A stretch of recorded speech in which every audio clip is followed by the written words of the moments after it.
Voy a ser su auxiliar este semestre. Espero que nos podamos llevar bien.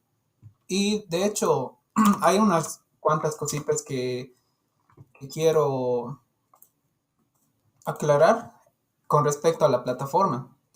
No sé si ya han revisado el contenido o si es la primera vez que están entrando, tal vez no han visto. Acá van a poder leer el código de conducta, no es tan largo, es decir, lo de siempre, ¿no? Que nos respetemos mutuamente, que no digan malas palabras, que se comporten adecuadamente, que respeten a sus compañeros, etcétera, ¿no? Respetos guardan respetos, como dicen, así que no creo que tengamos mucho problema por ese lado. Si tienen alguna queja, igual me la pueden hacer anónimamente. Luego tenemos otro recurso que se llama nuestra nube de dudas. Y esta nube es súper importante porque cada sesión o cada clase que tengamos, después de las clases o bueno, mediante o en función a sus necesidades, pueden ingresar a este enlace y acá escribir tres palabras o varias otras palabras, ¿no? No necesariamente tres, o solo una, dos, cualquiera, pero la clave es que a través de estas preguntitas nosotros vamos, bueno, al menos yo voy a saber qué vamos a reforzar la siguiente clase, porque tal vez no han entendido qué son las variables, o qué es un bit, qué es un byte, o por qué Java hace esto, por qué Java hace lo otro. Entonces, en este cuestionario ustedes suben su duda, por ejemplo, variables. No entiendo variables, pongo variables. No entiendo los enteros, pongo enteros. Bueno, puedes poner dos, tres, los que quieras. Le das a submit y me va a llegar a mí o lo voy a poder visualizar de forma que, a ver, acá lo voy a poner.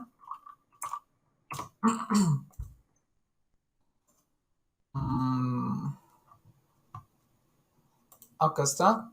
En acá voy a poder ver sus dudas, ¿sí? En tiempo real. Por ejemplo, variables. Si varias personas van a decir variables, entonces variables va a ser muy grande. Si pocas personas dicen variables, va a ser pequeñito. Y así en función a sus respuestas, ¿no? Si es que tienen dudas, las pueden poner, no hay ningún problema. Yo voy a estar visualizando siempre después de las clases para la siguiente clase reforzar. Ahora, otro material, otro contenido es la sala virtual, ya si están acá han podido ingresar, está bien. El canal de YouTube, ahí voy a ir subiendo todas las clases, todas las sesiones, uno a uno. Luego el grupo de Telegram es el mismo. En este lugar voy a poner avisos, así que cualquier cosa que ponga igual les va a llegar al correo, no hay ningún problema por esa parte. El material va a estar en un repositorio de código. Ahora, tal vez alguno de ustedes conoce GitHub o tal vez no, pero en GitHub nosotros los programadores subimos código y todo código que hagamos se puede versionar, es decir, podemos hacer seguimiento al código, podemos retroceder, ir al pasado, a una modificación anterior del código. Por ejemplo, yo he hecho varias actualizaciones al README, o sea, a la parte de esta partecita de acá es el README. Obviamente va a ir creciendo en función del tiempo, pero en acá yo voy a poder ver el pasado del código, ¿no? Qué ha aumentado, qué he rebajado, qué he quitado y cositas así. Eso no es relevante para ustedes. Lo relevante va a ser que acá dice code, van a poder darle a descargar zip. Y todo el material ustedes que vean acá, que van a poder navegar, claro, haciendo clic y ver el contenido, que es más útil todavía, van a poder descargarlo, ¿no? Ya si quieren ver acá directamente en esta parte o ya si quieren tenerlo en sus computadoras, ¿no? Download zip, se descarga este zip y dentro del zip hay lo mismo, ¿sí? Hay este license que dice acá y este readme. O sea, son archivos que ahorita no les sirve a ustedes, pero ahí vamos a ir llenando los ejercicios, todos los archivitos de BlueJ, etcétera, ¿sí? Ahora, también, aparte, otro material que también es importante es las diapositivas de las clases. En las diapositivas de las clases ustedes van a tener un poquito más detallado ciertas cosas que se quiere reforzar. No siempre va a estar todo porque para eso está el docente, él les está guiando. Yo les tengo que ayudar a reforzar los conocimientos. Ese es mi rol y lo que voy a hacer a lo largo de este semestre. Igual si tienen dudas, como les dije, pueden hacerlo a través de los mensajes de la reunión o a través de la nubecita de palabras que les he mostrado, en donde pueden poner ahí qué dudas tienen después de cada clase para que yo revise y ya la siguiente semana reforcemos. Pero bueno, eso es todo el material. Creo que nada más.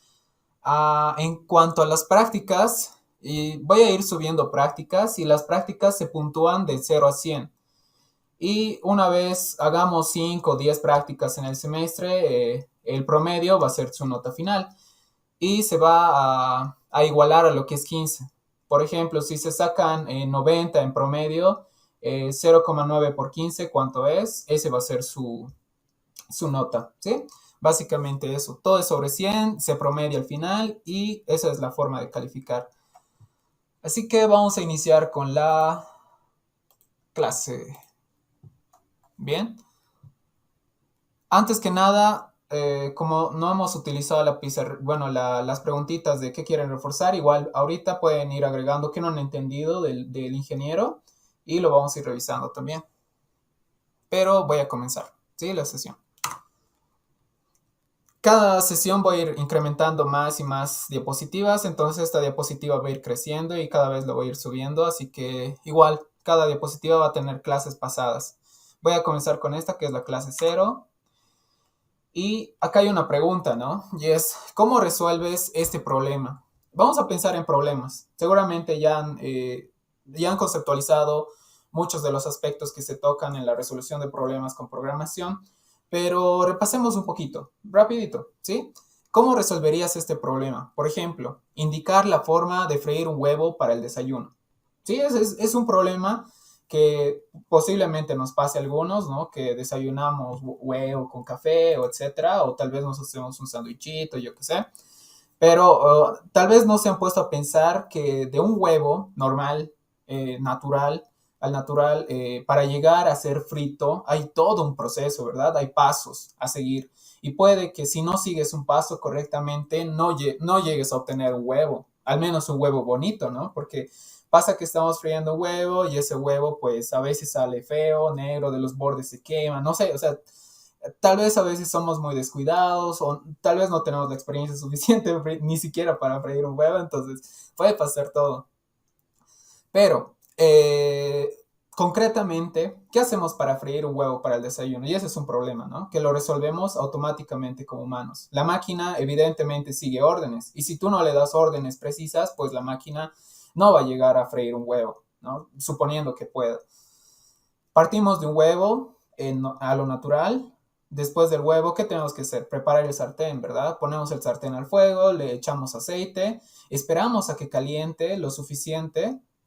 Se puede ver que es caliente cuando el aceite ya es como un líquido que ya no es tan denso y ya aparece agüita, entonces, y está saliendo un poco de humo, vapor del sartén. Entonces, ya vemos ahí que el sartén está listo para freír un huevo.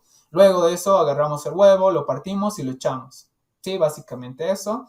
Y nos preocupamos en que no se queme tanto o salga bien. Y con una cuchara o con lo que sea lo sacamos y lo ponemos a donde queramos, ¿no? A nuestro sándwich, a nuestro pan o a nuestro platillo, como queramos comer el huevo. Pero esos pasitos, como les he ido mencionando, son importantes y son cositas que no pensamos día a día, ¿verdad? Son cositas que hacemos automáticamente.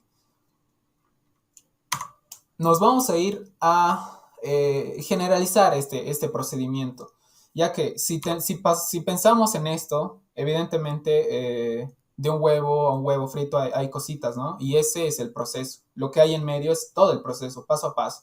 Pero cuando vamos a pensar en programas informáticos y cómo es que procesa la computadora los datos, la información y cómo es que hace tantas tareas, pues lo cierto es que tenemos ciertos datos de entrada, que es como un contexto que tiene la computadora para hacer un procesamiento de esa información, hacer cálculos, hacer N cosas para después expulsar información de salida, que son los datos de salida, evidentemente. Entonces, así es como se generalizaría la resolución de un problema computacional. Pero no se queda ahí porque esto, si fuera así, sería muy sencillo, ¿verdad? La computadora es un dispositivo muy complejo, hace muchas tareas que ni siquiera nos imaginamos. Incluso cuando programemos, lo que hagamos por detrás van a pasar muchas otras cosas porque el sistema operativo se encarga de hacer que todo suceda gracias a nuestro código. Entonces la computadora pues no solo tiene este esquema, sino que tiene un esquema sumamente más complejo, ¿sí? De estos datos de entrada salen datos de salida, después esos datos de salida pueden ser entradas para otro proceso y así sucesivamente, ¿no? O múltiples salidas pueden ser la entrada de un solo proceso, por así decirlo. Entonces es muy complejo, pero nosotros vamos a ir resolviendo poco a poco cada una de estas dudas, vamos a ir practicando para en un futuro ser buenos programadores y lograr grandes cosas, ¿no? Grandes programas informáticos. Ahora bien, hemos resuelto problemas sencillitos, ¿verdad? Con datos de entrada y con procedimiento, proceso y salida. Pero hay un modelo que se llama el modelo de George Polya, seguramente el ingeniero ya les ha mostrado, pero ¿qué nos dice el modelo de George Polya? Ya igual hay un libro que está en español, que es de George Polya de 1989, que dice que plantea algunas cositas, bueno, algunos conceptos para resolver problemas. ¿Sí? Entonces, George Polya ha generalizado todos estos conceptos en un modelo y este modelo comienza por la parte, déjenme poner un puntero, acá están, por la parte en azul. Por la parte en azul, nosotros comenzamos con un problema, ¿verdad? Este problema tiene varias dimensiones, tiene datos de entrada, tiene información, ¿verdad? Entonces, nosotros nos toca analizar ese problema. De nada nos sirve empezar a hacer código si no entendemos el problema, porque al final vamos a ser como monitos tocando el teclado, ¿no? Y esperando que se solucione mágicamente. No, hay que resolver el problema. No, hay que analizar el problema antes de resolverlo. Esa es la cuestión. Y para analizar el problema nos hacemos una serie de preguntitas, como ¿tienes suficiente información? ¿Entiendes todo lo que se menciona? ¿Qué datos se te proporcionan? ¿Cuáles son los requerimientos? ¿Los datos son suficientes, redundantes o contradictorios? Tal vez me hace falta conocimiento para resolver esos problemas, tal vez no, tal vez sí. Tenemos que averiguar y ver si somos capaces siquiera de resolver el problema. Si no somos capaces, ¿qué toca hacer? Y quieres resolver el problema. Toca estudiar, ¿verdad? Toca estudiar a fondo, toca hacer varias otras cosas, entonces ahí ya vamos a ver y ya vamos a entender el problema. Una vez que entendamos el problema, ya vamos a tener un borrador de cómo resolver ese problema y ese borrador lo vamos a trazar y vamos a planificar pasito a pasito qué vamos a hacer. Y eso es lo que se trata de elaborar un problema. Ese es el otro paso que hay que dar, en donde te preguntas, ¿qué relación tienen los datos analizados entre sí? El problema es divisible, es decir, este problema es muy grande para mí. ¿Qué tal si lo hago en pequeñas partes, no? Eso es otra pregunta también que nace a raíz de eso. ¿Has resuelto algo similar antes? Ya que vamos a ir haciendo varios ejercicios, vamos a practicar, nos vamos a romper la cabeza, vamos a ir viendo que en un futuro muchos de los problemas que se nos plantean son similares a los que hemos visto anteriormente. Entonces, esa parte de saber lo que va a pasar se llama experiencia, ¿no? Y transferencia de conocimientos. Tú, gracias a resolver problemas, vas a tener experiencia. Y gracias a resolver problemas tienes experiencia para transferir los conocimientos pasados a un conocimiento futuro. Y eso es genial, porque solo así vas a poder avanzar en la materia también. Es decir, y les estoy indirecteando con que tienen que hacer ejercicios, si no, no van a poder resolver problemas futuros. Sí, tienen que sufrir un poquito antes para ganar un poco de conocimiento, porque programar, para empezar, es muy difícil, ¿sí? El problema puede plantearse de otra forma, es otra pregunta, ¿no? El problema puede plantearse de otra forma, es decir, hay varias formas de resolver el problema, y así como hay varias formas de resolver el problema, tal vez podemos entender el problema de otras formas, ¿no? Las personas normalmente tendemos a entender cosas gracias a nuestra educación, gracias a un contexto familiar, una sociedad, etcétera, que de alguna forma tendemos a pensar de una forma similar. Pero las personas que hacen cosas grandes y que causan revoluciones son las personas que no se contentan con ese pensamiento natural, con ese pensamiento generalizado de las personas, sino que se va un poquito por los bordes, por las esquinas, se sale de los marcos. Ese tipo de personas va a plantear otro tipo de respuestas a los problemas, incluso más eficientes tal vez. Y siempre hay que pensar un poquito más allá del problema para resolverlo o para ver si realmente vale la pena tal vez.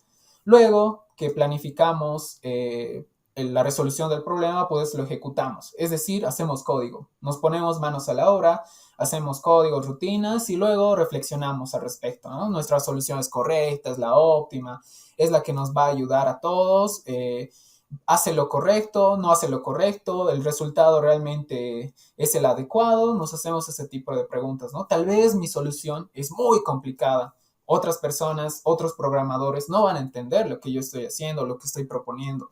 Entonces, ¿qué hacemos? Pues tenemos que irnos a analizar nuevamente el problema. Y como analizamos nuevamente el problema, podemos reelaborar un plan y reejecutarlo y reflexionar al respecto y así sucesivamente hasta que resuelvas el problema. Ahora, si lo resuelves en una iteración, es decir, analizas, elaboras un plan, lo ejecutas, haces la reflexión y todo está bien, pues ya te estás refinando, ¿no? Como programador, o al menos también tienes que dudar de que algo salga a la primera, eso sí. Eso sería el modelo de George Polya, que el ingeniero les ha mostrado también. Ahora, vamos a repasar los tipos de datos. ¿Sí? Me dijo que llevaron algunos tipos de datos y que han tocado BlueJ. Si es correcto, me dicen sí, no. A cualquier pregunta que les haga pueden ir comentando. Si hasta ahora creo que no he visto ningún comentario. Bueno, sí he visto un comentario. Luego lo respondemos. El grupo de WhatsApp. Bien. Han visto que cuando vean problemas o sistemas informáticos, se van a dar cuenta que hay tipos de datos que ni nos damos cuenta que están ahí, pero sirven. Por ejemplo, existen estos tipos de datos, ¿sí? Y los que están con negritos son los datos sencillitos, los que vamos a utilizar la mayoría de las veces. Y los datos que están un poco opacos son datos, tipos de datos que no vamos a utilizar todo el tiempo, pero los vamos a ver de todas formas. ¿Por qué es importante saber por qué existen? ¿Sí? Y por qué hay un orden en todo esto. Así que vamos a partir de los bytes. Y ustedes se preguntarán, ¿qué es un byte?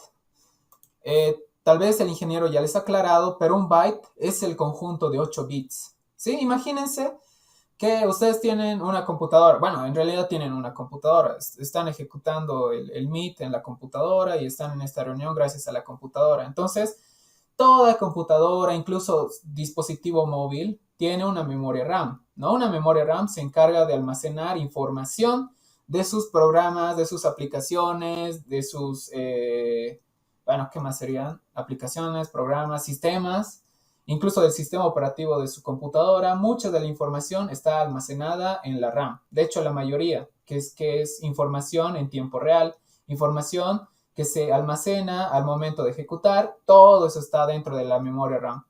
Si los que no conozcan la memoria RAM digan no conozco o tal vez puedo tratar de explicar un poquito más, pero estoy seguro que la mayoría sabe que es una memoria RAM, ¿no? Porque alguna vez ha debido ver un esquema de computadora.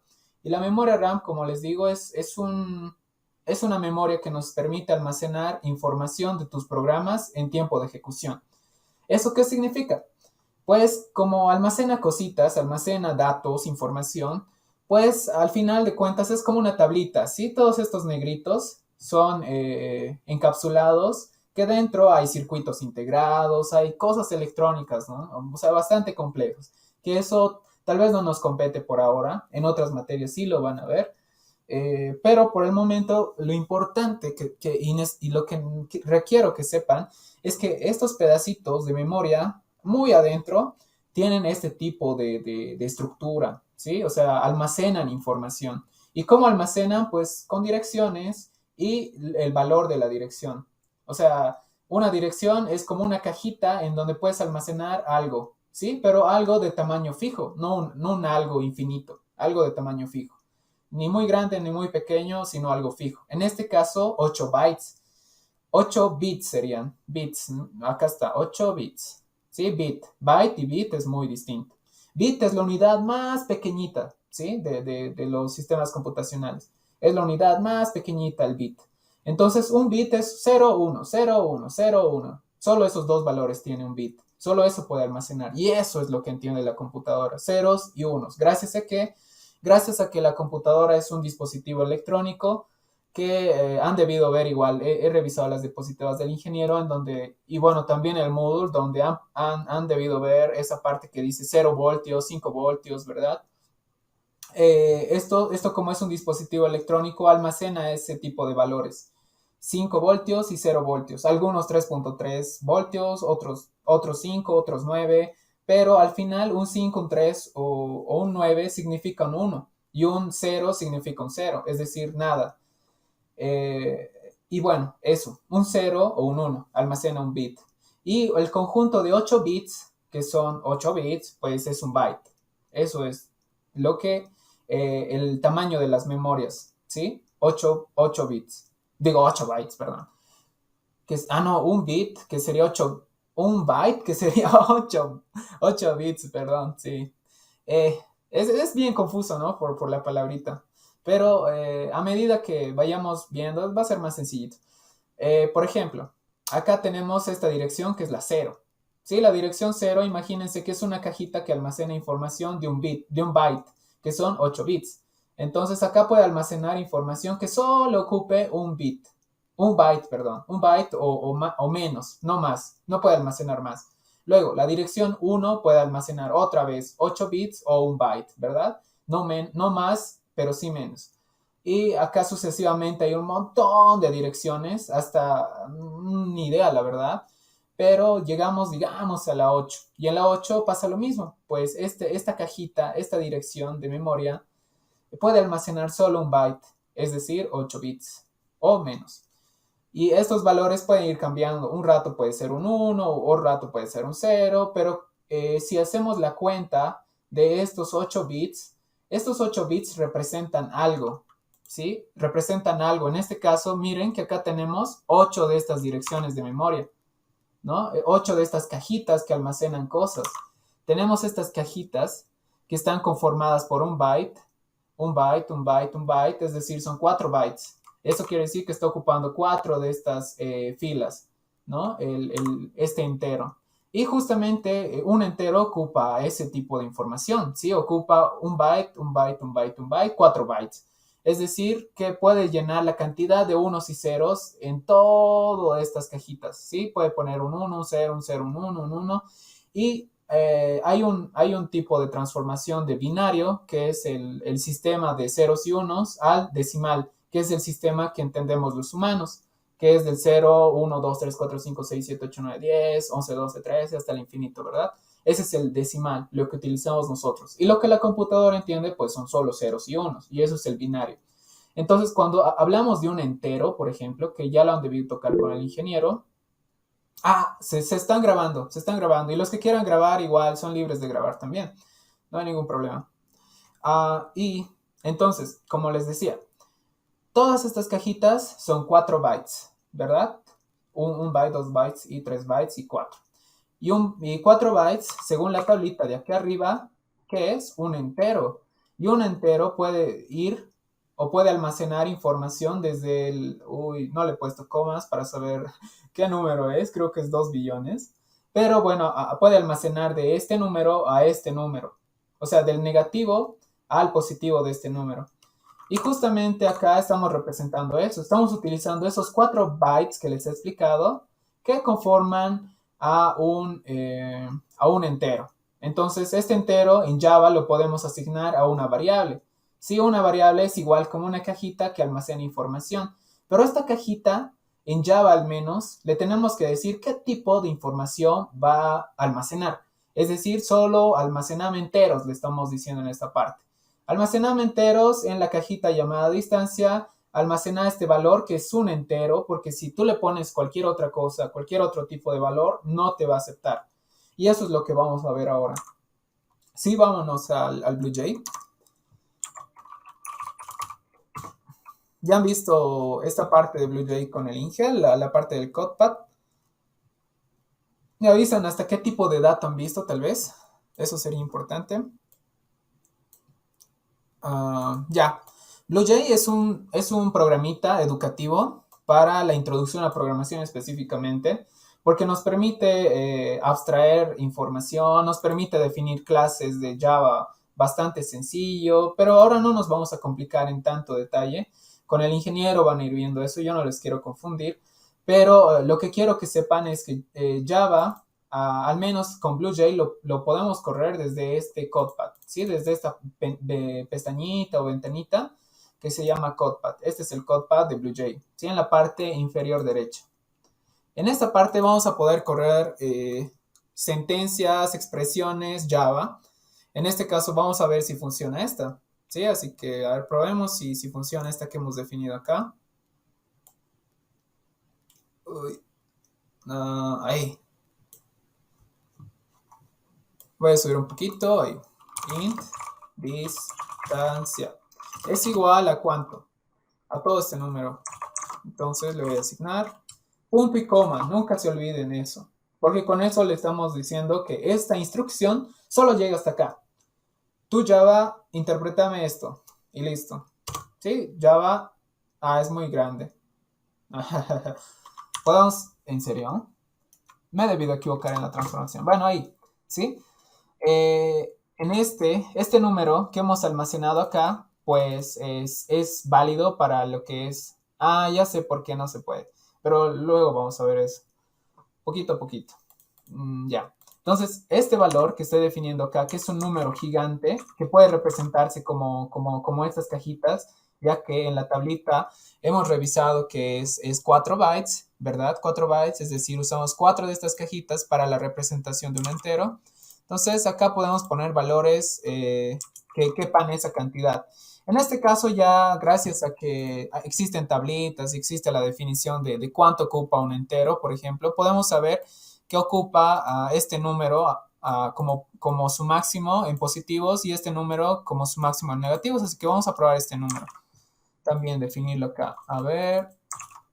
Y miren que acá estoy haciendo lo mismo. Estoy definiendo otra distancia. Pero a Java no le gusta eso. ¿Por qué no le gusta eso? ¿Alguien me puede decir?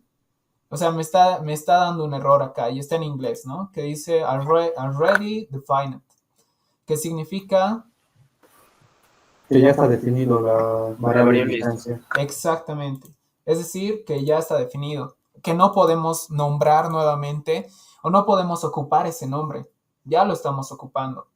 Y si yo quiero hacer esto, igual me va a reñir. Miren, yo quiero definir un entero llamado entero, ¿no? Nos vamos a hacer la burla de Java y quiero que este entero tenga el valor de 10.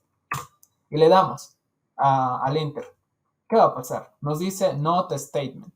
¿Por qué? Porque estamos utilizando una palabra reservada de Java. Cuando ustedes definan variables, no tienen que utilizar las mismas que son las de los tipos de datos. Y hay un montón de otros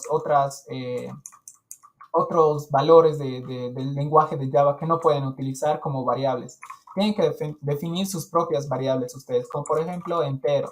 Y entero sí es válido y nos va a dejar acumular el valor. Si escribimos entero nuevamente, nos va a mostrar que entero o la cajita entero, la variable entero, almacena 10, que es un valor entero, ¿verdad? Que está acá. Ahora vamos a tratar de poner este número, que es el más grande, que puede almacenar el entero. Entonces, vamos a almacenar ese valor. Entero negativo. Negativo. ¿Qué estoy haciendo acá? Estoy haciendo dos cosas. Uno, estoy definiendo una variable. Y otra, estoy dándole un nombre que sea fácilmente legible.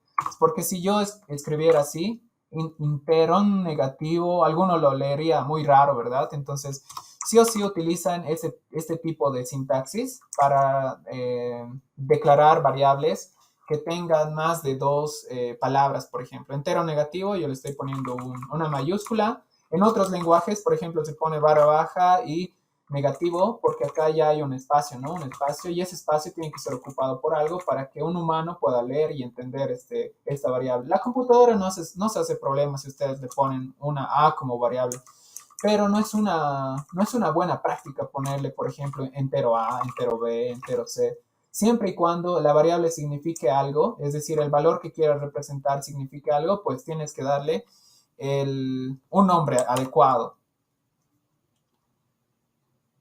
Bien.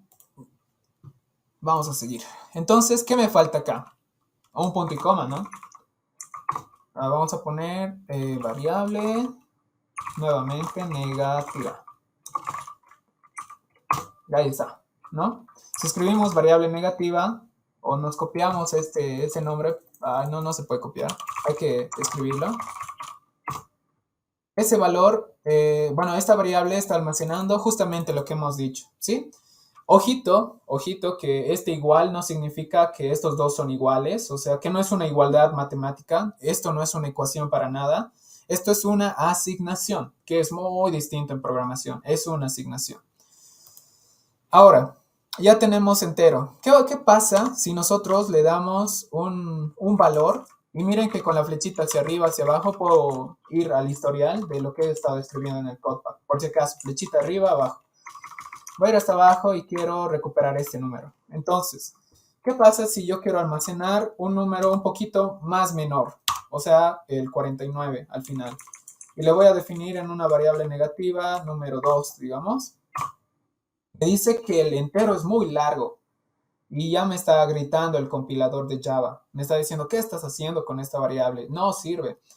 Y por eso sale este error. No sirve declarar una variable tan larga porque acá dice, miren, el fin o el límite de los números que podemos poner en variables tipo enteros son este y este. Si te pasas un numerito, o dos o tres, los que quieras, el compilador te va a decir qué te está pasando, utiliza otro tipo de variable o no funciona, no compilo y tu programa no va a funcionar, pues, ¿no?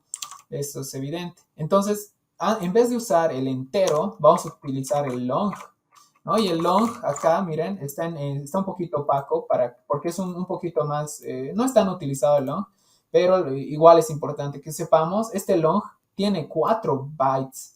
Sí, 4 bytes, es decir, el doble de estas cajitas. Es decir, puede almacenar más ceros y unos para representar más valores. Y eso es sumamente útil en nuestro caso, ¿no? Si nosotros le vamos a poner un long en vez de un entero, pues, ¿qué va a pasar? Y tenemos que definir otro número acá, otro nombre de variable. Entonces,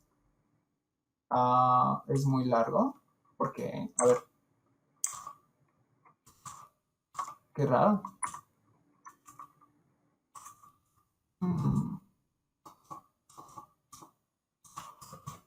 Algo extraño está acá. Porque long normalmente almacena un valor. Espero que no sea un bug del programa, la verdad. Qué extraño, porque debería almacenar más valores todavía. A ver.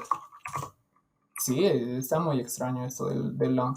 Ya, pero no importa. Vamos a pasarnos al float. Sí, está raro. Tal vez yo me estoy equivocando. Dame un segundito. A ver.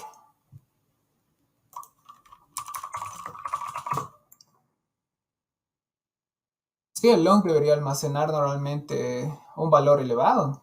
Sí, qué extraño. Ya sé que me está faltando. Sí, creo que me falta la L. No, o sea, ven que los problemas son del programador y no de la máquina. Pasa que cuando tú quieres utilizar un número largo, largo, largo, o sea, un número enorme, tienes que poner una L mayúscula al final para que Java sepa que quieres un long y no un entero. Entonces, eso es un dato importante y es algo que no he puesto en la diapositiva y se me ha pasado. ¿Sí? Ya que no he utilizado muchos longs. Ahí es muy largo, dice. No, ya lo he definido. ¿Ven? Me grita el compilador. Y yo le digo, ok, en otra variable almacename. ¿Bien? Miren que ya hemos definido un número sumamente largo y sumamente negativo y necesitamos la L al final. Sí, eso no se olvide. Ahora, nos vamos a pasar a los floats. ¿Qué son los floats o dónde vemos los floats? Los floats los vamos a poder ver, por ejemplo, para los que les gusta Bitcoin y modelos digitales o cripto cositas, pues en las cripto cositas vamos a ver siempre que hay decimales, ¿no? O sea, al final un Bitcoin vale tanto y en bolivianos vale otro valor que es obviamente con decimales. Los flows, los doubles y estos valores que utilizan decimales se utilizan mucho, mucho en banca. En banca, es decir, en los bancos.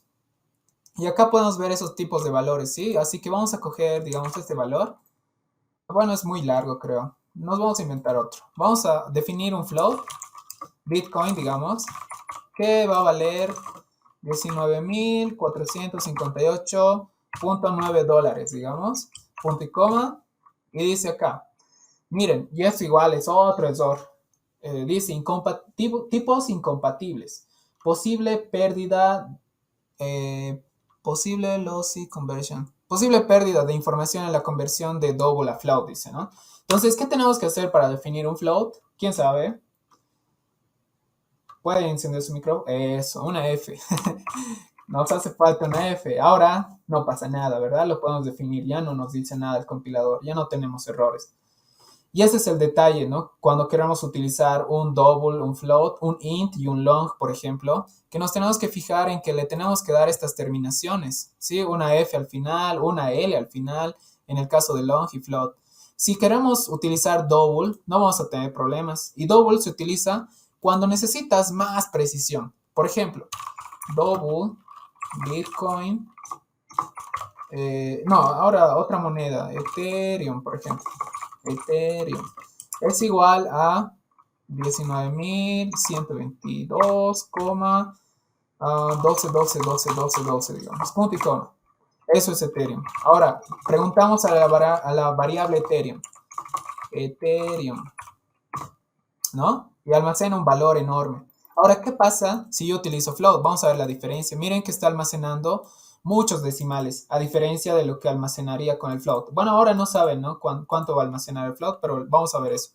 Float, otra monedita, Dogecoin, digamos, el Dogecoin. Dogecoin vale 12.90 y 11, digamos. Le damos este valor y dice, y otra vez la F. Ahora sí, ¿cuánto vale Dogecoin? Miren que le hemos dado una enorme cantidad de decimales, pero en un float se quedan unas cuantas, ¿no? Incluso acá estás aplicando un redondeo. 90, 90, 91. Acá 90, 90, 90 y hoy un 9, ¿verdad? Tras operaciones matemáticas, cuando haces un redondeo del 9 pasas un 1, ¿verdad? Entonces acá se está quedando con ese redondeo y está ignorando los demás decimales. Y en banca, en los bancos, en lo que es el almacenamiento de dinero y administración del dinero, pues cada punto flotante importa porque es un centavo, ¿verdad? Un centavo, una milésima de centavo. Entonces, este tipo de variables como el float no son tan útiles porque no nos brindan tanta precisión. Ahora, si vamos a utilizar unos dos decimales, pues sobrando, ¿no? El float. En realidad, el float, miren la diferencia. Si yo le pongo una F es float, si no es un double. Y eso es lo que hace Java. Entonces, si queremos almacenar unos cuantos centavos, pues no hay ningún problema, utilizamos el float. Pero si queremos tener precisión, tenemos que utilizar el double, porque el double sí va a almacenar todos esos valores. Si yo le pongo una F aquí al final, miren, en float cuánto vale, se reduce, ¿no? Se reduce la cantidad de decimales. Y eso es algo que tienen que tomar en cuenta al resolver problemas, ¿no? Puede haber un problema en el que necesiten más decimales y pues ahí es ideal que utilicen un double, ¿no? Y un double tiene más precisión. Esa sería la diferencia entre un double y un float. Así que nos vamos a pasar a un booleano. ¿Qué es un booleano? Sí, un booleano. Esto de un bit es bien relativo, es decir, ¿cuánto pesa un booleano? Ustedes saben, o tal vez ya les explica al docente, que un booleano, ¿cuánto es el valor de un booleano? ¿Qué valores puede tomar un booleano? Puede ser verdadero o falso. Verdad. Sí, eso es muy cierto. ¿Y por qué justamente verdadero y falso?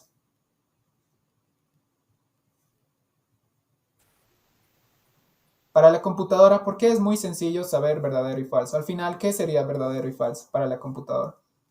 Un 0 y un 1. Exactamente, ¿verdad? Un true llevaría a ser un 1 y un false podría llegar a ser un 0, ¿verdad? Eso es muy fácil para la computadora y es la unidad más básica, como les había dicho, ¿no? Que es un bit.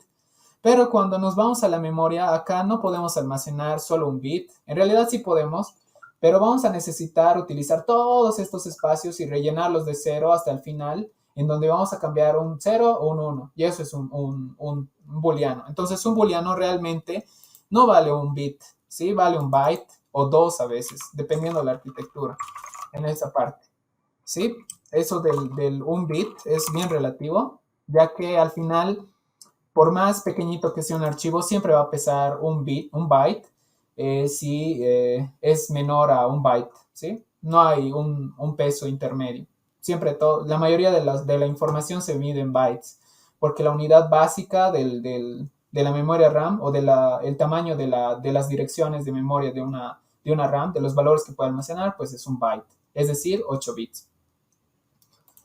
Ahora, esto del booleano es bien interesante, ya que te va a permitir bueno, utilizar o hacer sentencias booleanas. Por ejemplo, nos vamos a BlueJ otra vez. Acá vamos a escribir boolean a o cd. Déjenme ver un rato, no me acuerdo si... sí es boolean. Es que manejo unos 3 lenguajes o 4 y siempre estoy en bool, o es boolean, y siempre tengo eso. Pero ya, en cuanto a booleanos, ¿cuál es el tipo o cómo se nombran los booleanos? Pues como boolean simplemente. Tenemos boolean, y el boolean, como les había dicho, solo puede almacenar un true o un false. Entonces, acá vamos a poner boolean, a ver, por ejemplo, boolean, un buen boolean, un switch, ¿no? Un switch. Un switch es un interruptor de foco, por ejemplo. Esto es un switch, un interruptor. O lo podemos poner en español acá, interruptor. Y acá le vamos a decir true, ¿sí? Por ejemplo, un switch o un interruptor puede tener dos estados, ¿no? Puede estar encendido, puede estar apagado. Lo que va a hacer, va a abrir, va a estar abierto y el circuito no se va a cerrar y el foco va a estar apagado, y cuando esté cerrado va a cerrar el circuito y va a hacer que el foco se encienda, ¿sí? Es el funcionamiento de nuestros switch o nuestros interruptores en casa. Entonces, ese interruptor al final lo que llega a hacer es estar en un valor o en otro, ¿verdad? Solo dos valores, encendido o apagado. Entonces, lo mismo podemos hacer acá. Ahora, el interruptor está en true, eso quiere decir que está encendido, pero también podría estar, y esto ya se llama reasignación de variable, es decir, reasignación de valor de variable. Le estamos pasando un interruptor false, ¿no? Y ahora el interruptor, ¿cuánto llegaría a almacenar o qué valor llegaría a almacenar? Ay, no me gusta esto, ahora sí. False, ¿verdad? Porque siempre almacena el último valor que le hemos dicho que almacene. Si al final hemos puesto un true, entonces el interruptor va a ser un true, a pesar de que al inicio haya sido un true, ¿verdad? Acá estamos reasignando su valor, reasignando. Le estamos diciendo en interruptor, en la variable interruptor, o esta cajita que puede almacenar solo booleanos, porque solo puedo almacenar booleanos, puedes ponerme el valor de false. Y le está poniendo el valor de false. ¿Qué pasa si yo al interruptor le pongo un 12, por ejemplo? Me dice son tipos incompatibles. Entero no puede ser convertido a booleano. Y es verdad, un entero no puede llegar a valer un booleano, porque un booleano para empezar solo tiene dos valores y los enteros tiene un montón, dependiendo del tamaño, ¿no? Que de cada lenguaje, en este caso, ¿cuánto era? Creo que era 4 bytes. 4 bytes, ¿no? Y 4 bytes, un byte no va a dar. Y tampoco son tipos de datos compatibles, como por ejemplo el byte y el int sí son compatibles. Y los dos podrían convertirse de alguna forma, ya que son valores al final enteros, ¿no? Y eso es lo que importa. Si los tipos de valores son enteros, prácticamente tú puedes pasar de un long a un int, digo, de un byte a un short, de un short a un int y de un int a un long, tranquilamente. Pero no puedes hacer al revés, porque un long es bien grande para el int y el int es muy grande para el short y el short es muy grande para el byte, ¿verdad? No podemos hacer al revés. Solo podemos pasar del menor al mayor, no del mayor al menor. Ahora, acá me está dando un error, ¿verdad? No me deja convertir, y eso está muy bien, porque otros lenguajes efectivamente te dejan reasignar el tipo de variable y no le importa en realidad qué variable almacene, ya que acá estamos declarando que el interruptor siempre va a valer un booleano y no otro valor. Es decir, interruptor sí o sí booleanos. Por más que le pongamos otros números, un float, un long, no va a pasar. Uy, perdón, me falta punto y coma. Dice expected. FL. Ahora sí. No podemos convertir de un log a un booleano, ¿no? Eso es lo que nos dice. Ahora nos vamos a pasar a un valor llamado, a un tipo de dato llamado char. ¿Sí? Este tipo de dato llamado char. ¿Y char dónde lo vamos a ver? Y nos dice que ocupa 2 bytes. Es decir, es un Unicode ASCII. ¿Ustedes conocen el ASCII? El ingeniero les va a mostrar su tablita. Por ejemplo. Este es un ejemplo bien clásico. ¿Qué pasa cuando ustedes ponen, ¿cómo era? Control al 64, algo así. A ver, voy a poner Control al 64. No, Control G creo que era. Control al GR 64. Ya no me sale. El arroba, ¿cómo se hacía el truco del arroba? ¿Se acuerdan? Yo ya no me acuerdo. Directamente escribo al 64. Eso mismo. Al 64. Ay, a mí no me sale.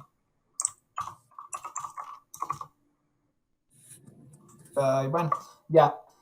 Los que conocen el truco del arroba es que con un atajo del teclado pueden escribir arroba, y eso es gracias a los caracteres ASCII. Es decir, cuando decimos 64, le estamos dando el valor de arroba, por ejemplo, estamos ingresando al valor de arroba. Cuando hacemos lo mismo con 32, 34, etcétera, etcétera, etcétera, vamos a ir escribiendo caracteres alfanuméricos, ¿sí? Que tenemos el A, B, C, D, F, G, H, I, J, K y todos estos valores. Y miren que el lenguaje español tranquilamente dice, sí, igual buscaba Zoba y lo pegaba, pero antes cuando jugaba, cuando no tenía una computadora, yo me iba a los cafés de internet y siempre faltaba la arroba, entonces escribía, no recuerdo, 64 dice acá, mira. En mi teclado no da, así que ni modo. Bien, entonces estos valores ASCII que vemos solo son 156 y una persona que habla en español tranquilamente puede utilizar este número de caracteres. Es decir, solo necesitamos 126. Y si nos vamos a nuestra tablita, acá nuestra diapo, uy, ¿dónde está la diapo? En nuestra diapo. No, ya me perdí. Este lugar. Bueno, en otra pestañita. Si nos vamos a nuestras tablitas de bytes y bits, ¿no? Vamos a ver que si bien nos dice acá que un char ocupa 2 bytes, es decir, 2 de estos pedacitos, supongamos que ocupa estos 2 pedacitos de aquí. Entonces, para nosotros, con un byte, tranquilamente, miren, podemos representar valores del menos 128 al 127, tranquilamente. Eso quiere decir que tranquilamente nuestro ordenador con un byte podría procesar todos los caracteres en español. Pero ¿qué pasa? El mundo no es perfecto, ¿verdad? Y no solo existen personas de habla hispana o de inglesa o derivadas del latín, sino que existen personas coreanas, rusas, que tienen otro tipo de caracteres y de este tipo de, bueno, son caracteres al final, de caracteres, tienen más, entonces por eso existe lo que es el Unicode y el ASCII, porque no solo existen 126 caracteres para nosotros sí, pero para otros lenguajes necesitamos más caracteres todavía. Entonces, estas cajitas, que eran 2 anteriormente, las que utilizábamos para, bueno, uno tal vez para el lenguaje español, para otros idiomas, para otros lenguajes, se necesitan 2 de estas cajitas para poder almacenar muchos más caracteres todavía, porque el chino, vamos a buscar el chino, no sé, keyboard. Bueno, Chinese sería, ¿no? Chinese. Ya está. Vamos a ver el teclado chino. Nunca he visto un teclado chino, primera vez que estoy viendo. Y vamos a ver que tiene otros caracteres, ¿no? Y es por eso que necesitamos más memoria para almacenar muchos más caracteres. Y no solo los de habla hispana, los de habla derivados del latín, ¿no? Acá podemos ver más. ¿Y qué va a pasar con por ejemplo, ahora que está de moda esto bueno, no está de moda, sino que es algo latente, lo de la guerra con Rusia y Ucrania, pues el teclado ruso tiene otros caracteres, ¿no? Extraños. Y para nosotros eso es, no sabemos qué es eso. ¿Alguno de ustedes sabe hablar ruso? ¿O le está aprendiendo? Porque había un tiempo que había personas que les gustaba y ahora ya no tanto lo ocultan. Pero es así, ¿no? Es decir, necesitamos más caracteres de estos para representar, necesitamos más valores de estos para representar caracteres cada vez más más raros, ¿sí?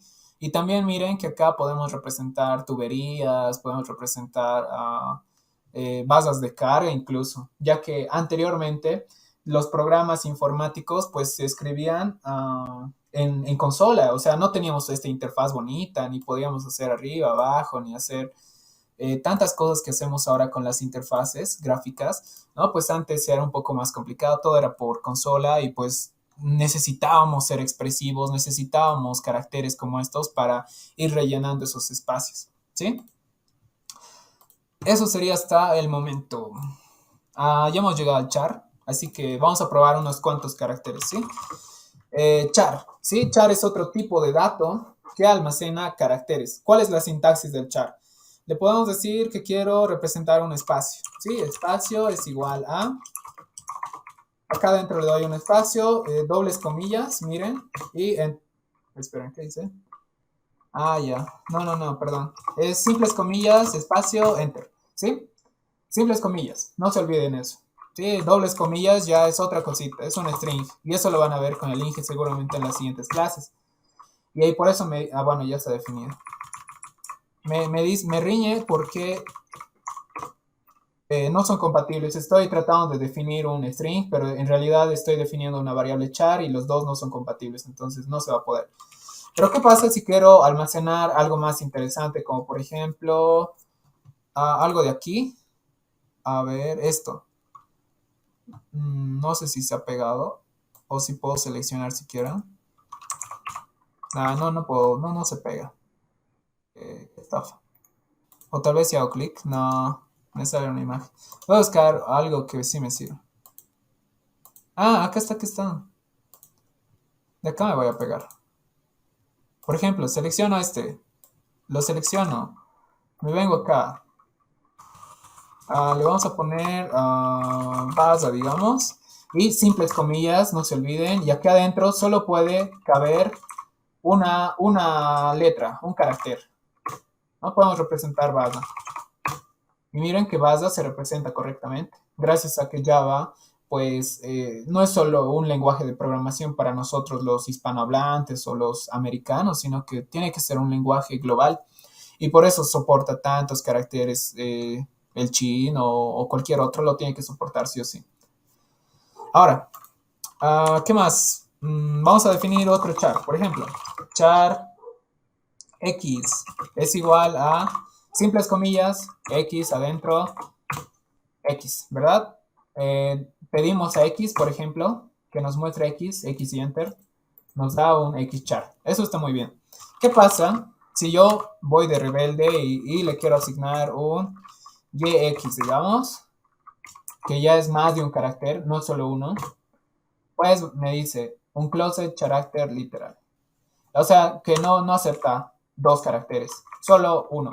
Así que limítense a poner un carácter para lo que es el char, ¿sí? Porque si estamos utilizando dos caracteres y cada carácter vale 2 bytes, entonces al final vamos a utilizar 2 por 2, 4 bytes, ¿verdad? Y el char solo puede almacenar, ¿cuánto? Puede almacenar solo 2 bytes. Entonces no podemos almacenar más de un carácter, solo uno. Y ya. Vamos a almacenar, por ejemplo, char arroba es igual a comillas simples arroba .com, ¿verdad? ¿Alguno de ustedes tiene alguna duda hasta acá? Ya podemos ir resolviendo dudas. Y sí, podemos resolver dudas. Porque ya hemos llegado al final del repaso, ¿sí? La mayoría de las cosas que han visto con el ingeniero también las han visto conmigo. Si tienen alguna duda ahorita es el momento. Y si no, podemos seguir practicando, pues. Una consulta, Char, ¿cómo sacó la palabra, perdón? Perdón, no te escuché. Al momento de hacer el Char, Ajá. al copiar la barra, ¿cómo lo sacó de la página para copiarlo? De aquí. Ya le he hecho clic acá y vine acá arriba y lo copié. Mira, solo es un carácter. Copiar y pegar acá. Usar otra base es igual a comillas simples, otra barra, ¿no? Le digo otra barra, mostrame otra barra, y listo. Me muestra la barra. Y ahí puedes hacer lo mismo con cualquiera, ¿no? Acá arriba.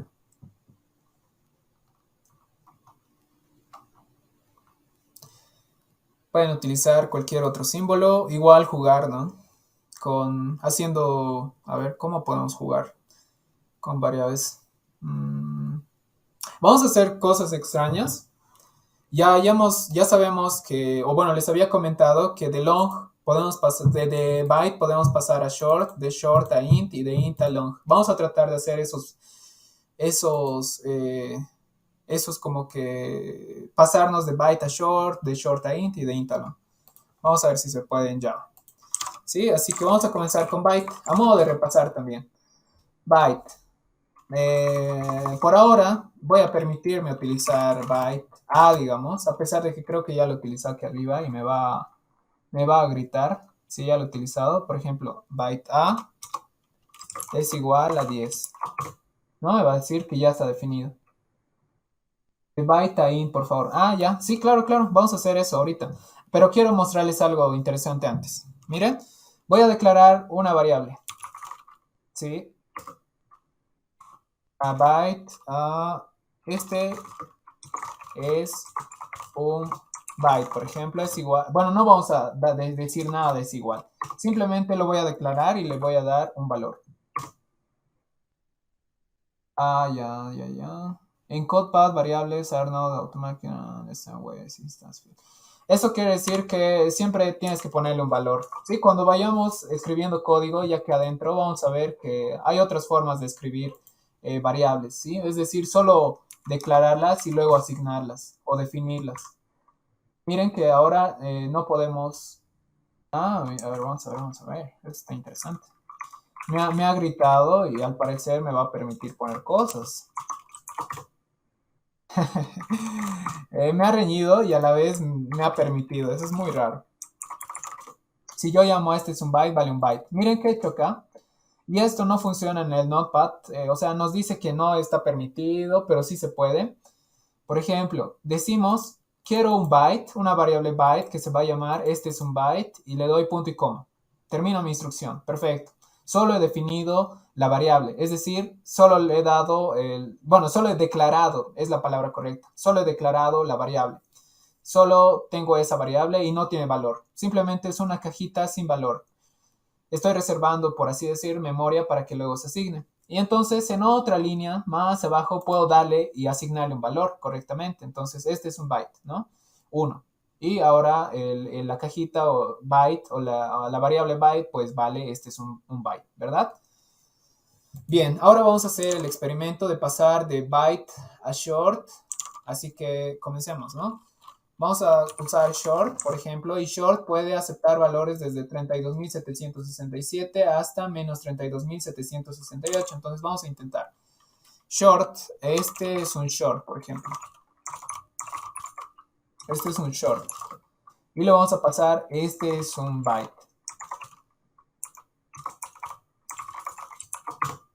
Miren que me ha aceptado, ¿no? Y eso es increíble. ¿Por qué? Ni siquiera he tenido que convertir. Y si le doy a este es un short que ya lo he definido, pues vale 1. Al igual que este es un byte. ¿Gracias a qué? Gracias a que como esta variable, este tipo de variable, este tipo de dato es muy grande, da igual si tú le metes un byte, porque es compatible, ya que ambos son enteros, ¿no? Son enteros. Y este valor nunca se va a sobrepasar de este valor. Entonces es muy permitido.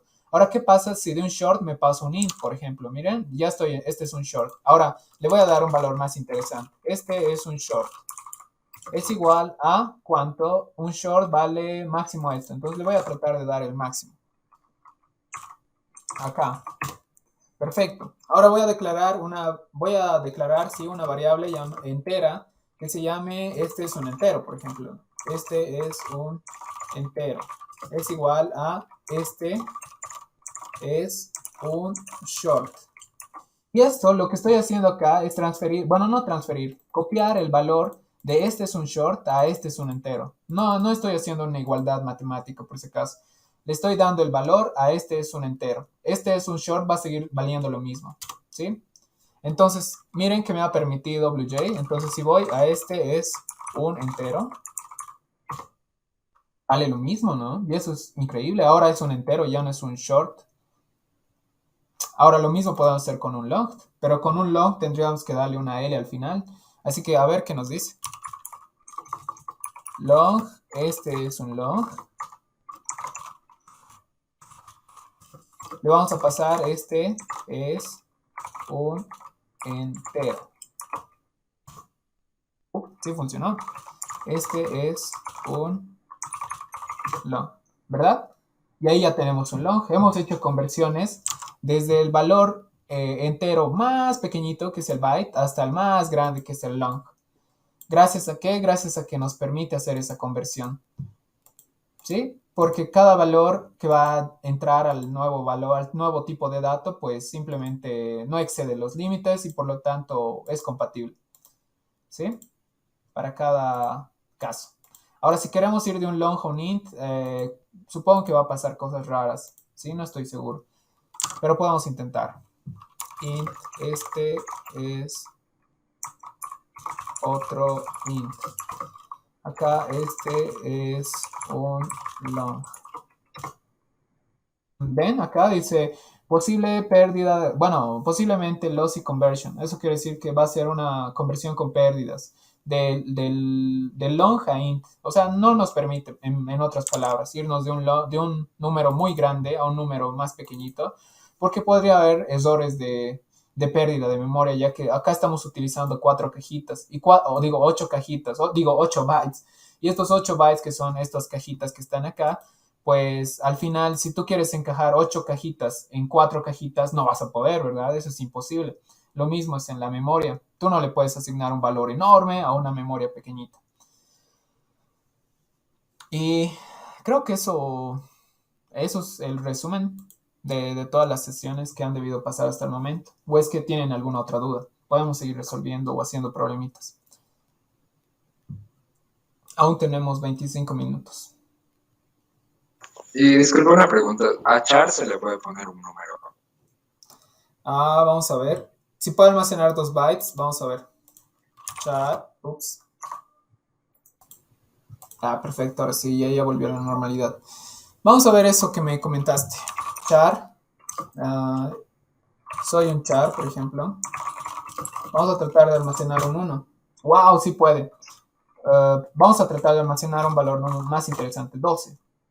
Bueno, no le vamos a dar con char, sino solamente soy un char. ¿Por qué? Porque estoy reasignándole un valor. Entonces, soy un char, ¿cuánto va a valer? Si exploramos. Esto, qué raro. ¿A qué corresponde? Vamos a fijarnos acá. Un 12, ¿qué es un 12? Un F, nueva página. ¿Y qué es eso? Es un F. Bueno, ahora vamos a tratar de hacer un 64, a ver qué nos sale. Soy un char. Ahora otra vez soy un char. Arroba. ¡Wow! No, eso es magia. No es magia. Sino que le estamos asignando valores enteros que como un ASCII puede interpretarse como enteros también, pues le va a dar ese valor. ¿Sí? Al final el 64 vale arroba y el arroba vale 64. ¿Sí? Es como una conversión. Si nosotros le damos otro valor, por ejemplo, el de copyright, el 169, y mostramos, pues tenemos el valor de copyright, ¿no? ¿Gracias a qué? Gracias a que seguimos este encodeado, ¿sí? El ASCII.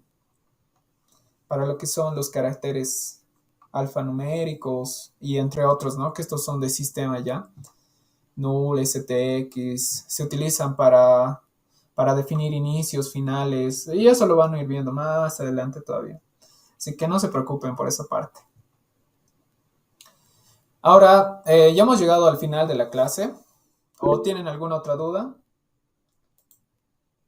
¿Cómo eliminar un valor ya introducido? Bueno, en el CodePad no se puede, pero puedes limpiar tu pantalla y ya.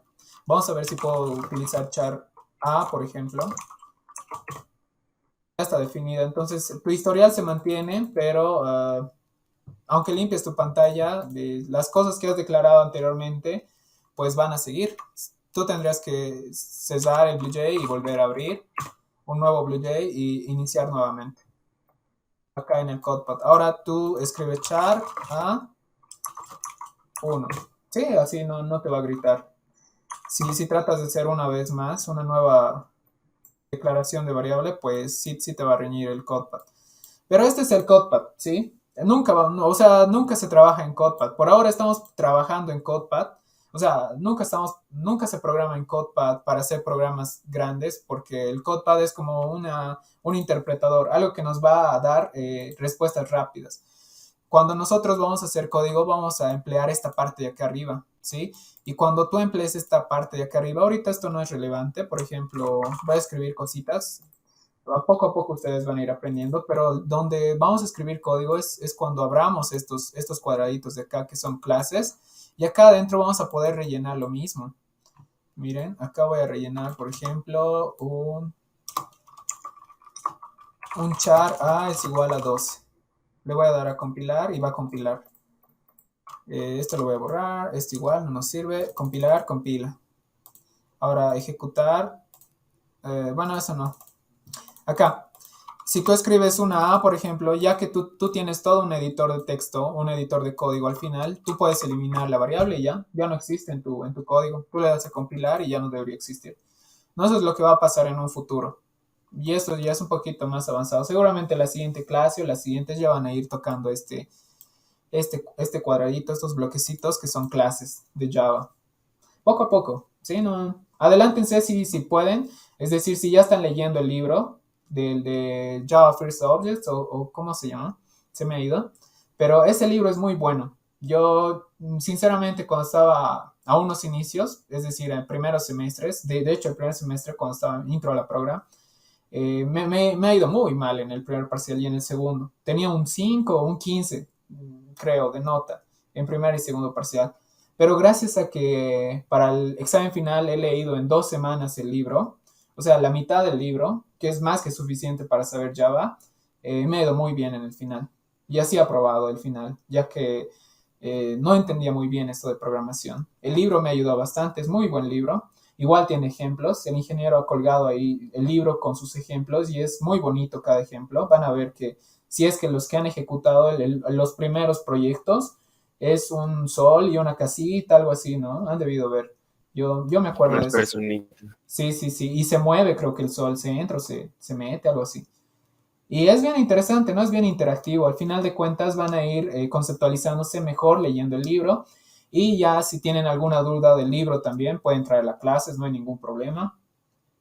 Lo resolvemos o vemos la forma de interpretar las cosas, ¿sí? La cuestión es que yo les pueda ayudar en lo que necesiten con respecto a la materia. Cualquier otra duda que tengan, igual con respecto a la materia, o tal vez si quieren adelantar, me lo hacen por privado o por el foro también. No hay ningún problema. La cuestión es que todos salgamos acá sabiendo programar, ¿sí? Para las siguientes materias. Igual les va a servir bastante, así que no les conviene atascarse, ¿sí? Y como les dije, si no practican, si no tocan ejercicios, pues no van a tener la experiencia suficiente para transferir esos conocimientos a otros problemas y entender de manera más rápida. Y tener ese pensamiento de programador, ¿sí? Les va a costar llegar a tener el pensamiento de programador porque es otra mentalidad. Y eso es algo que se configura poco a poco con las clases. Imagínense, tienen todo un semestre. Es mucho tiempo cuando eres más joven, entonces aprovechen el tiempo. ¿Alguna otra duda? ¿Me lo dicen? Yo, Dime. ese pestañito que aparece en el BlueJ. Sí. ¿En dónde encuentro eso? Porque yo estoy perdido igual. Ya, mira, lo voy a eliminar. Acá dice delete. Acá le doy clic derecho y new class le digo. Y acá le pongo un nombre cualquiera. Demo, y acá puedes elegir cualquiera de estos, pero en realidad este es el más importante, el que vamos a ver este semestre.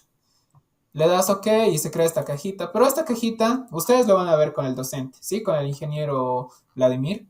No se adelanten y si quieren pueden adelantarse, pero ya entendiendo, ¿no? O viendo ejemplos. Eso es muy importante. Los ejemplos del libro son muy buenos, como les había mencionado, y ya ven esto. De hecho, cuando ustedes abren los ejemplos del libro, les van a salir este tipo de ventanitas y de pestañitas, ¿sí? Ustedes le dan clic derecho compilar, clic derecho acá new demo, digamos, y acá clic derecho a algo así. Les va a explicar en el libro, poco a poco. Por ahora me estoy limitando a seguir el contenido, a seguir, a reforzar lo que les enseña el docente. Sí, y yo creo que para más de la mitad del semestre o tal vez más un poquito más adelante, pues ya voy a empezar a hacer cositas interesantes, ¿no? Porque ya vamos a tener cierto conocimiento de programación. A ver, Cristian, tienes la palabra. Por favor, adelantando el libro, quería saber dónde están los proyectos de Person y de Lab Class, no encuentro. A ver, vamos a ver. El Blue Jay. Acá tenía recursos, libro. Ah, No, está creo en recursos, el museo y todo eso. aquí está, aquí está, aquí está. En recursos, sí. Sí. Acá está, sí, sí, sí. Mira, acá dice el libro, acá está, los proyectos del libro están muy bien acá, y el instalador, si ustedes quieren, y buenas prácticas de codificación. A ver, ¿qué es esto? Es de BlueJ igual. El libro igual lo pueden descargar acá. Y más proyectos del libro acá. Vamos a ver. Miren, está en un zip. Solo que está tardando un poco en mi red. ¿Ustedes han podido descargar? ¿Alguien ha podido descargar? Confirmen, los que sí, los que no.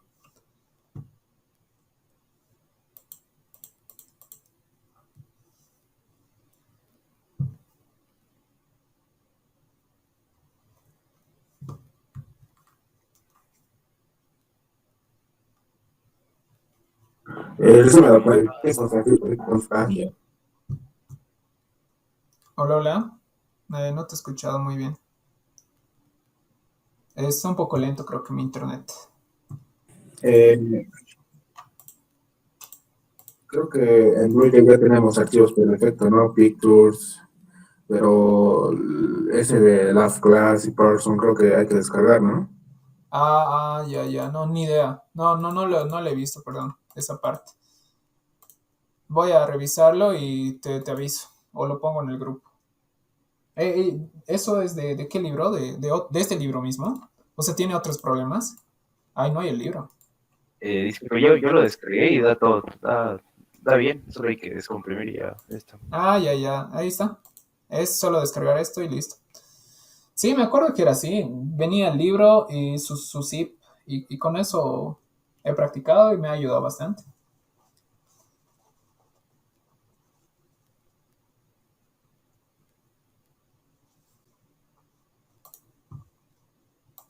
¿Qué más? ¿Qué más? Bueno, acá voy a ir incrementando, como les dije, las diapositivas, y cada vez que suba un PDF va a estar acá. En esta parte que dice Progra 10 aux. Acá, clase 0, clase 1, 2, 3, y así va a ir aumentando. Igual, si quieren descargar todas las diapos, pueden descargar todas, pero la última va a tener las anteriores también, así que más sentido tiene descargar la última, porque las voy a ir poniendo acá, una tras otra. Y en el repositorio pues voy a subir códigos una vez que hagamos ejercicios, porque ahora solo hemos tocado el CodePad, ¿sí? Solo el CodePad, y ha sido bastante interesante a las cosas que hace Java. Otros lenguajes son distintos, van a ir viendo ya más adelante seguramente otros lenguajes. Alguno de ellos les va a gustar y van a ser fan de ese lenguaje. Yo de Java no soy tanto. Tengo amigos que sí son fanáticos de Java, pero yo soy más fanático de un lenguaje que se llama Rust, que es nuevito y que está muy bonito y está complicado. Así que ahí estoy intentando aprender Rust también. Bueno, yo creo que si no hay más dudas, podemos finalizar acá. Sí, ya hemos reforzado creo que todo el contenido que ha dictado el ingeniero, y si no, alguien me lo puede recordar. Igual, como les dije, si necesitan reforzamiento o reforzar algún concepto, no se olviden de de nuestra nube de preguntas que les dejé en el Moodle. Es, nuevamente les reitero en esta parte que dice nuestra nube de dudas. En nuestra nube de dudas ustedes van a poder poner acá palabras o temas que quieran que yo les haga repasar o les dé ejemplos para que reforcemos el conocimiento, ¿sí? Básicamente eso, le dan a Submit y yo voy a poder visualizar eso en una diapositiva que está por acá. Acá. Sí, igual les voy a ir mostrando. Esto tiene que crecer. Eso sería todo. Hasta luego, muchachos. Cuídense.